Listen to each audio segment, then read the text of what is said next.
ನಾನಿಲ್ಲಿ ಕುಕ್ಕರ್ಗೆ ಹೆಸರು ಕಾಳು ಮತ್ತು ಅಲಸಂದೆ ಕಾಳು ಸೇರಿಸ್ಕೊಂಡಿದ್ದೀನಿ. 1 ಕಪ್ ಹೆಸರು ಕಾಳು, ನಂತರ ಅರ್ಧ ಕಪ್ ಆಗೋಷ್ಟು ಅಲಸಂದೆ ಕಾಳು, ಒಣ ಅಲಸಂದೆ ಕಾಳು ಸೇರಿಸ್ಕೊಂಡಿದ್ದೀನಿ. ಚೆನ್ನಾಗಿ ತೊಳ್ಕೊಬೇಕು. ಇದನ್ನು ತೊಳ್ಕೊಂಡಿದ್ದಾದ ನಂತರ ಕಟ್ ಮಾಡಿರೋಂಥ ಆಲೂಗಡ್ಡೆ ಸೇರಿಸ್ಕೊಂಡು 2 ವಿಸಲ್ ಕೂಗಿಸ್ಕೋಬೇಕು. ನೀವು ಬೇಕಾದರೆ ಬದನೆಕಾಯಿ ಸಹ ಸೇರಿಸ್ಕೋಬೋದು. ನಾನಿಲ್ಲಿ ಸ್ಕಿಪ್ ಮಾಡ್ತಾಯಿದ್ದೀನಿ. ಈಗ ಒಂದು ಪ್ಯಾನ್ಗೆ ನಾನು ಎಣ್ಣೆ ಸೇರಿಸ್ತಾ ಇದ್ದೀನಿ, 2 ಸ್ಪೂನ್ ಆಗೋಷ್ಟು. ಎಣ್ಣೆ ಕಾದ ನಂತರ ಈರುಳ್ಳಿ ಸೇರಿಸ್ತಾ ಇದ್ದೀನಿ. ಕಟ್ ಮಾಡಿರೋಂಥ ಈರುಳ್ಳಿ ಗೋಲ್ಡನ್ ಕಲರ್ ಬರೋದು ಫ್ರೈ ಮಾಡ್ಕೋಬೇಕು. ಒಂದು ಬೆಳ್ಳುಳ್ಳಿ ಸೇರಿಸ್ತಾ ಇದ್ದೀನಿ, ಇದು ಸಹ ಚೆನ್ನಾಗಿ ಫ್ರೈ ಮಾಡ್ಕೋಬೇಕು. ನಂತರ ಕಟ್ ಮಾಡಿರೋಂಥ ಟೊಮೊಟೊ ಸೇರಿಸ್ತಾ ಇದ್ದೀನಿ, ಇದು ಸಹ ಚೆನ್ನಾಗಿ ಫ್ರೈ ಮಾಡ್ಕೋಬೇಕು. ತೆಂಗಿನಕಾಯಿ ತುರಿ ಸೇರಿಸ್ತಾ ಇದ್ದೀನಿ, ನಾನು ಸ್ವಲ್ಪನೇ ಸೇರಿಸ್ಕೊತಾ ಇದ್ದೀನಿ. ನಾನಿಲ್ಲಿ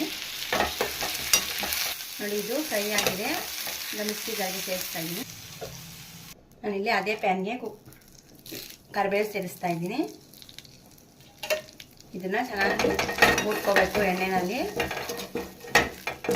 ಕರಿಬೇವು ಈ ರೀತಿ ಸೇರಿಸೋದ್ರಿಂದ ಆರೋಗ್ಯಕ್ಕೂ ಒಳ್ಳೆಯದು, ಕಣ್ಣಿಗೆಲ್ಲ ಒಳ್ಳೆಯದು. ಅದರಿಂದ ನಾನು ಫ್ಲೇವರು ಚೆನ್ನಾಗಿರುತ್ತೆ ಅಂತ ಸೇರಿಸ್ಕೊತಾ ಇದ್ದೀನಿ. ನೀವು ಬೇಕಾದರೆ ಸೇರಿಸ್ಕೋಬೋದು. ಮಿಕ್ಸಿ ಜಾರಿಗೆ ಸೇರಿಸ್ಕೊತಾ ಇದ್ದೀನಿ. ಈಗ ಜೀರಿಗೆ ಸೇರಿಸ್ತಾ ಇದ್ದೀನಿ, 1 ಸ್ಪೂನ್ ಆಗೋಷ್ಟು. ಗೋಳಿಗಾತದಷ್ಟು ಹುಣಸೆಹಣ್ಣು ಹಾಕಿ ಹಚ್ಚಿ ಖಾರದ ಪುಡಿ ಸೇರಿಸ್ತಾ ಇದ್ದೀನಿ. 1 ಸ್ಪೂನ್ ಆಗೋಷ್ಟು, 1.5 ಸ್ಪೂನ್ ಆಗೋಷ್ಟು ಸಾಂಬಾರು ಪುಡಿ ಸೇರಿಸ್ತಾ ಇದ್ದೀನಿ. ಅರ್ಧ ಸ್ಪೂನ್ ಆಗೋಷ್ಟು ಧನಿಯಾ ಪುಡಿ ಸೇರಿಸ್ಕೊತಾ ಇದ್ದೀನಿ. ಇದಕ್ಕೆ ನಾನಿಲ್ಲಿ ನೋಡಿ ಸ್ವಲ್ಪನೇ ಚಕ್ಕೆ ಮತ್ತು 1 ಲವಂಗ ಸೇರಿಸ್ತಾ ಇದ್ದೀನಿ. ಇದು ಮಸಾಲೆ ಫ್ಲೇವರ್ ಎಲ್ಲ ಕೊಡಲ್ಲ, ನಾನು ರುಚಿ ಕೊಡುತ್ತೆ ಅಂತ ಸೇರಿಸ್ಕೊತಾ ಇದ್ದೀನಿ. ಇದು ಸೇರಿಸೋದ್ರಿಂದ ತುಂಬಾ ರುಚಿಯಾಗಿರುತ್ತೆ ಈ ಸಾಂಬಾರಂತೂ. ಬೇಯಿಸಿರೋಂಥ ಕಾಳು ಸ್ವಲ್ಪ ಸೇರಿಸ್ತಾ ಇದ್ದೀನಿ. ಕಾಳು ಸೇರಿಸೋದ್ರಿಂದ ಸಾಂಬಾರು ಗಟ್ಟಿ ಬರುತ್ತೆ. ಸ್ವಲ್ಪ ಸೇರಿಸ್ಕೊತಾ ಇದ್ದೀನಿ. ನಂತರ ಕೊತ್ತಂಬರಿ ಸೊಪ್ಪು ಸೇರಿಸ್ಕೊಂಡು ಇದನ್ನು ನುಣ್ಣಗೆ ರುಬ್ಕೋಬೇಕು. ಈಗ ನೋಡಿ ರುಬ್ಬಿರೋ ಮಸಾಲೆ ಸೇರಿಸ್ಕೊತಾ ಇದ್ದೀನಿ ಬೇಯಿಸಿರೋ ಕಾಳಿಗೆ. ನೀರು ಎಲ್ಲ ನೋಡ್ಕೊಂಡು ಸೇರಿಸ್ಕೋಬೇಕು. ನಾನಿಲ್ಲಿ 3 ಜನ ತಿನ್ನೋಷ್ಟು ಸಾಂಬಾರು ಮಾಡ್ಕೊಂಡಿದ್ದೀನಿ. ನೀವು ಕ್ವಾಂಟಿಟಿ ಎಲ್ಲ ನಿಮ್ಮ ಕ್ವಾಂಟಿಟಿ ನೋಡ್ಕೊಂಡು ಮಾಡ್ಕೋಬೇಕು. ಈಗ ಸಾಂಬಾರು ಚೆನ್ನಾಗಿ ಕುದಿಸ್ಕೋಬೇಕು. ಈಗ ಇದಕ್ಕೆ ಒಗ್ಗರಣೆ ಕೊಟ್ಕೋಬೇಕು. ರುಚಿ ನೋಡಿಕೊಂಡು ಉಪ್ಪು ಸೇರಿಸ್ಕೋಬೇಕು.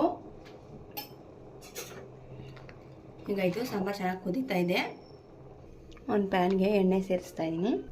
ಎಣ್ಣೆ ಕಾದ ನಂತರ ಸಾಸಿವೆ ಸೇರಿಸ್ತಾ ಇದ್ದೀನಿ, ಕರಿಬೇವು ಸೇರಿಸ್ಕೊತಾ ಇದ್ದೀನಿ. ಈಗ ಸೇರಿಸ್ಕೊತಾ ಇದ್ದೀನಿ ಸಾಂಬಾರಿಗೆ.